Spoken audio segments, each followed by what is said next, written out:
বৌরানী এদের সব কথা শুনেছে তো? হ্যাঁ, ওই নান্টু ঢিলে মরা পাখিটা মানে বৌরানী, ও তো আমার চোখের সামনে দিয়ে উড়ে বেরিয়ে গেল। নাটক তো শেষ, এবার জিনিসপত্র সব বাঁধা সাদা করো। রামায়ণে যেমন রাম সীতার মতো চরিত্র আছে, তেমনি কৈকেয়ী, শূর্পণখা আর ঘরের শত্রু বিভীষণের মতো চরিত্রও আছে। রঘুকে তাড়ানো হয়েছে, এবার এ বাড়ি থেকে আর একজনকে তাড়াতে হবে। আমিও তাই ভাবছি। ভাবার জন্য এত সময় কেন যে নিচ্ছেন মাস্টার মশাই? উনি কি ভাববেন? ভাববো আমি। আমার কথা বৌরানীকে শুনতেই হবে, শুনতে বাধ্য। কেন আপনার কথা শুনতে বৌরানী বাধ্য কেন? তা আপনাকে বলবো কেন?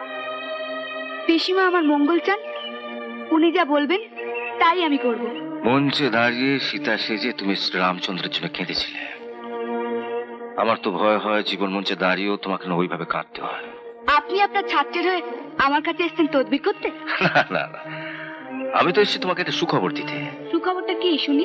আমি কাল থেকে এই বাড়িতে আসছি না। সত্যি এটা সুখবর? ও হ্যাঁ, আর একটা সুখবর তোমার জন্য আছে। টুকুর সঙ্গে নান্টুর খুব শিগগিরই বিয়ে হবে।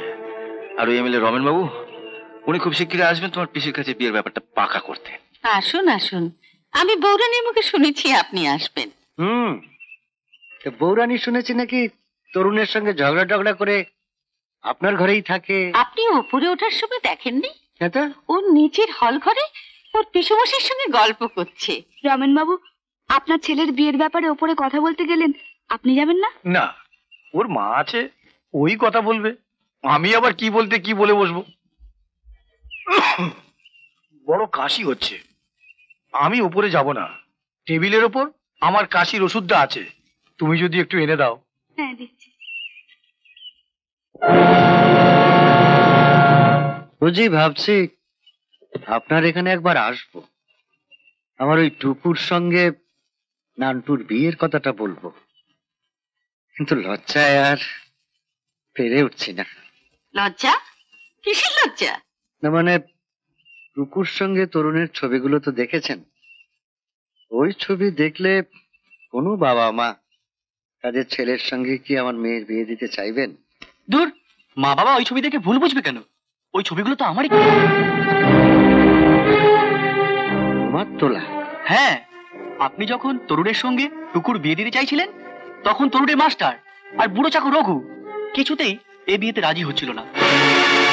তরুণ এমনিতে যখন কিছুতেই টুকুকে বিয়ে করতে রাজি হচ্ছিল না, আমি তখন ফাঁদে ফেলার জন্য পটিয়ে পাটিয়ে নদীর পাড়ে নিয়ে গেলাম। তারপর আমার শেখানো মতো টুকু তরুণকে জোর করে জাপটে ধরে গান গাইতে শুরু করলো, আর আমিও গাছের আড়াল থেকে ওদের কয়েকটা ছবি তুলে নিলাম। টুকু জানতো তুমি ছবি তুলবে? না, ভবিষ্যতে যদি কোনো কাজে লাগে এই ভেবেই আমি ছবিগুলো তুলেছিলাম, কিন্তু টুকুই তো সব গোলমাল করে দিল। আপনার আর মায়ের মুখে চুনকালি দিয়ে রাখি পূর্ণিমার দিন তরুণের হাতে রাখি পরিয়ে দিয়ে দাঁড়া ডেকে প্রণাম করলো।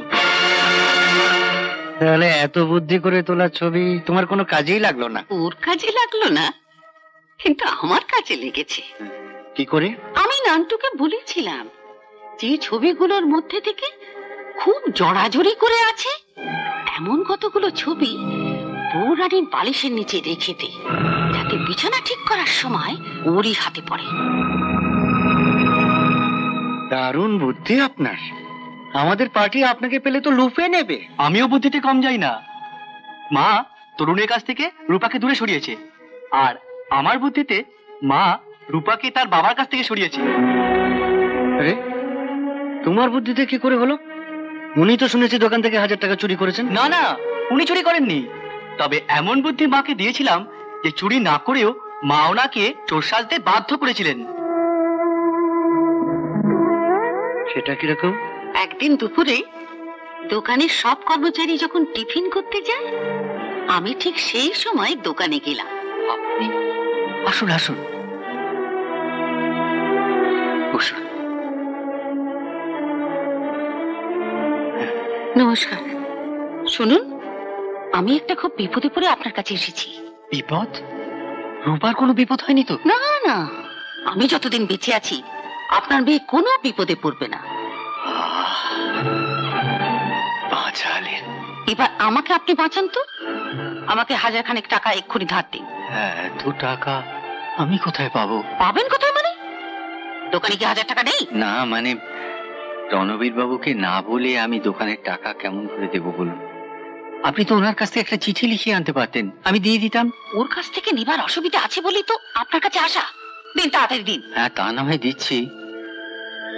রণবীর বাবু শনিবার শনিবার হিসেব নেন, আপনি শনিবারের মধ্যে টাকাটা ফেরত দিয়ে দেবেন তো? বলছি তো দেবো। খেয়াল থাকবে তো শনিবারের মধ্যেই? তা থাকবে। কোনো কারণে যদি শনিবারের মধ্যে দিতে না পারি, আপনি ম্যানেজ করে নেবেন। শুনুন শুনুন, এত টাকা আমি কোথায় পাবো? সে আপনি যা ভালো বোঝেন তাই করবেন। শুনুন, রনুর কানে যদি যায় যে আমি টাকাটা নিয়েছি, ঠিক তার কয়েক ঘন্টা পরে আপনার কানেও কিন্তু একটা খবর আসবে। আপনার মেয়ে রূপাকে আমি ছলচাতুরি করে বাড়ি থেকে তাড়িয়ে দিয়েছি। না, দোহাই আপনার, দোহাই আপনার, আপনি রূপার কোনো ক্ষতি করবেন না। আপনি যদি টাকা দিতে না পারেন, দেবেন না। আমার যে এক কাঠা জমি আছে সেটা বেচে দিয়ে আমি রণবীর বাবুর টাকা শোধ করে দেবো। কেমন বুদ্ধি দিয়েছিলাম বলুন?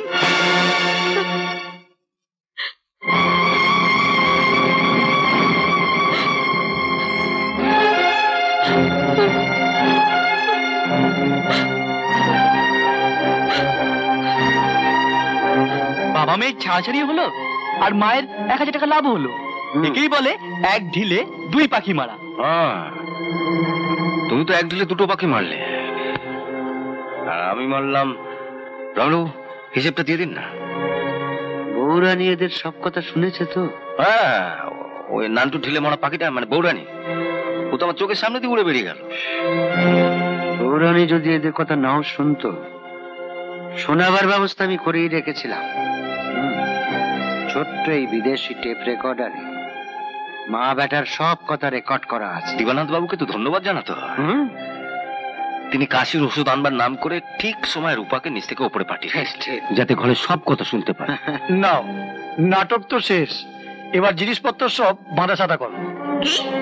রঘু থাকলে ওই তো সব করে দিত, ওকেও তো তাড়ালে। এখন চাকরের কাজগুলো মা বেটা কি করতে হবে? তুমিও শেষ পর্যন্ত এদের সঙ্গে হাত মেলালে? হ্যাঁ, মেলালাম। ঘরের শত্রু বিভীষণ। চড়ছো কেন? রামায়ণে যেমন রাম সীতার মতো চরিত্র আছে, তেমনি কৈকেয়ী, শূর্পণখা আর ঘরের শত্রু বিভীষণের মতো চরিত্রও আছে। সবাইকে মিলিয়েই তো রামায়ণ। হ্যাঁ, রামায়ণে আছে। শেষ পর্যন্ত রাম সীতার মিলন হয়নি। এখানেও আমি তা হতে দেব না। হয় কিনা দেখুন। বললাম তো হবে না। আপনারা একজোট হয়েও শেষ রক্ষা করতে পারবেন না। আমি এমন এক গন্ডি কেটে রেখেছি, যে গন্ডি ছাড়িয়ে আপনাদের ওই সীতা মানে বৌরানী কোনো দিন বার হতে পারবে না। পারবে কি পারবে না সেটা পরে দেখা যাবে। আপাতত তৈরি হয়ে যান, স্টেশনে যেতে হবে। এরকম আরো অনেক সিনেমা দেখতে হলে ডাউনলোড করুন ক্লিক অ্যাপ।